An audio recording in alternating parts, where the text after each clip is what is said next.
And it is a question addressed to him. Why should I have to go to meet the minister in camera? No, I refuse to do so. This is the National Assembly of the Republic of Kenya.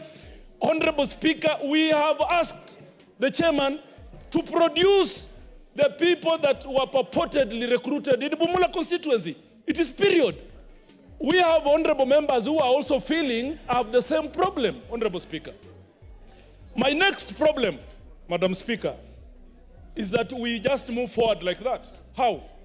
How do we move forward when constituency A has 20 people in the recruitment, while constituency Bumula B has 0?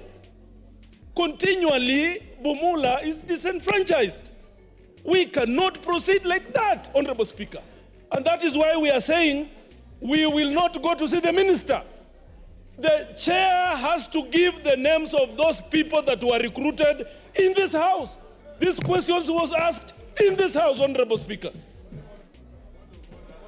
I think the chairperson is not saying he won't give the names. He's just saying it's prejudicial to make the names public, considering they are already in the military. That was the issue that he was raising. What's your point of order, Honorable Farah? Mr. Speaker, Wamboka is my very good friend. But my point of order is this. And for the benefit of the House itself, you cannot discuss anything to do with ordinances, the weapons, the number of forces we have, the names of anything of our security forces. That is a strategic matter. Order. It's a... That... Mr. Speaker, Madam Speaker, Madam Speaker, Madam Speaker. Allow him, Honorable My point of order. Just allow him to prosecute. You'll have a chance to respond. Order, honorable members. Honorable members, you will have an opportunity to respond. My point of order. Mr. Speaker, can I explain? Can I explain? Honorable Wamboka. Order, honorable members. Honorable Wamboka, we've given you so much. Hold on. Honorable Wamboka, we have given you great opportunity to prosecute your case. We are still prosecuting your case. You have not been gagged. Honorable Clive, if you have something to say, you can rise on a point of order and speak to it, but not heckle from your seats, because that way we will not make progress. He's allowed to let each member say their part. Then we can proceed, whether you disagree with it. Because how would you feel, Honorable Clive, when you will want to say something, if other people agree and heckle, how will you feel? Let everyone have their say. It doesn't necessarily mean that other people can speak and others cannot. So proceed, Honorable Farah. Can I have it? I am not in any way negating what somebody feels should be done. But I'm talking from the traditions of the House. If you want to discuss a matter that's of national security, you seek an appointment, you have the House in camera. And only then, listen, we have a nation and a sovereign state called Kenya, which belongs to all of us. There is no way in the world. No, I am on a point of, can I finish my point of order? You cannot discuss, and you are lucky because if I was on the chair there, I would throw you out if you insist on that. Thank you.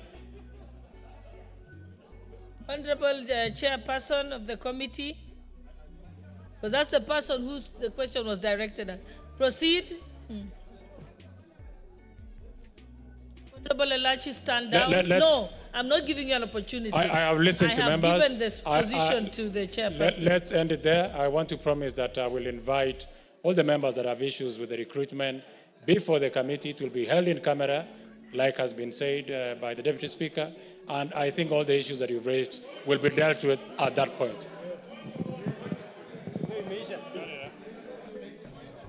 Okay, let us proceed. We already have a conclusion.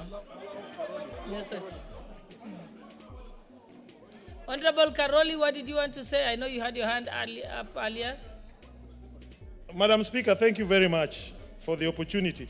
I think we are not being very judicious in the way we are handling this matter.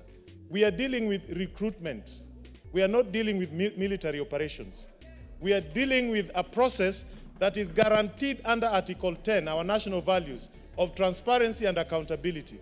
Article 35, Article 231, 1J of our Constitution guarantees, and Section 18 of Parliamentary Powers and Privileges gives this House the power to ask for the information that the honorable members ask. We cannot hide behind mere statements. There is nothing posing security risk to the Republic of Kenya by disclosing the names of the people who are recruited under fraudulent circumstances. Actually, a crime has been committed, and this House cannot shield commission of a crime. When you deny people their rightful chance to be recruited in KDF in their sub-counties by importing other people and then claiming that there is some security issue about it. A crime has been committed. It is fraud. Okay, and this House has the power to... Honorable Karoli, you are speaking as if it has already been confirmed that a fraud did take place. There's been an allegation by Honorable Wamboka. What we want to do is try and confirm that what Honorable Wamboka is saying is correct. Then only at that time shall the names be brought out in public. So we've given an opportunity for the matter to be resolved between the concerned sub-counties and the security forces. And Honorable Karoli, we're not talking about ongoing recruitment, we are talking about post-recruitment. These are persons who have already been recruited. So Honorable Karoli, shut up, Honorable Karoli, please. I've said that the matter, we are trying to get a situation, honorable members. Oh yes, my apologies, because he has been shouting. Honorable members,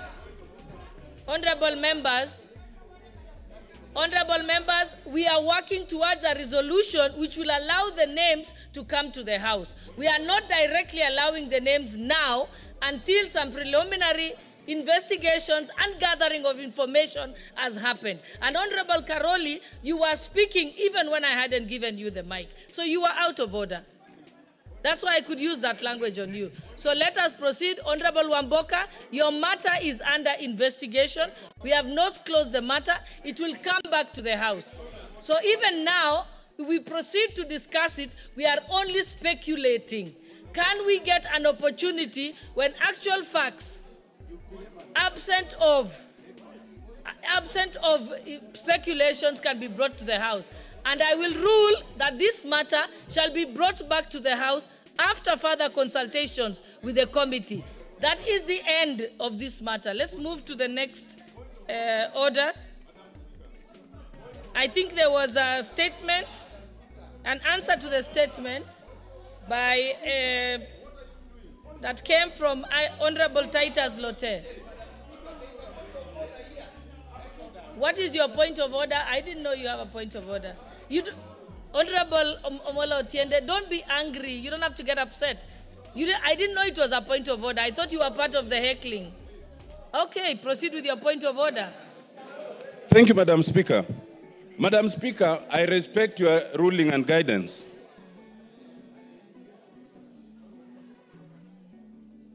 Since the point of order is directed for your guidance, Madam Speaker, I respect your ruling and guidance that the matter will be discussed further. There's only one problem, that, Madam Speaker, you are leaving it at a point where the chair has said that they will invite Honorable Wamboka and any other member with an issue to the committee. That's the problem. Madam Speaker, when a member poses a question here and many members find it affects them, usually they await the answer instead of everyone bringing the same question. So we were awaiting the answer on this. Madam Speaker, it is grossly inaccurate for the Honorable Deputy Speaker, Second Deputy Speaker Malim, to misguide the House, and it goes unchallenged. There is nothing in the KDF Act that prevents a disclosure of the names of persons who are recruited. The same way, Madam Speaker, before deployment of our forces anywhere, it's usually brought to this House to approve. There are things that cannot be disclosed, but recruitment is not one of them. We are just in a process where this House impeached the Deputy President for such practices. How can we then say that we do not want, and when we want to know how people have been recruited, then it is secret? We want to know, not just the KDF, not just the police, not just the teachers, all of us, because we represent constituencies. The answers should always be brought here. Madam Speaker, I urge you, in line with your ruling, to guide that when the matter comes back, the chair should be prepared to indicate for all of us, for our benefit, who was recruited in which constituency. You know, we are not even going to the issue of how many people do we have in the defense forces. We are only talking about the last recruitment. What is secret about that? What is the national security on Ombosoro, knowing that my constituent was not recruited in his constituency by fraud, and vice versa? It is accountability. It is in line with Article 47 of the Constitution. The Access to Information Act actually requires that such information should be availed even before it is sought. So when it is sought, I'm afraid that the chair of the committee ought to bring it to us. I so humbly submit, Madam Speaker. Honorable members, I think let us stay focused that this issue is relating to a matter that was raised by the Honorable Member for Bumula. The Honorable Member for Bumula has raised very serious concerns.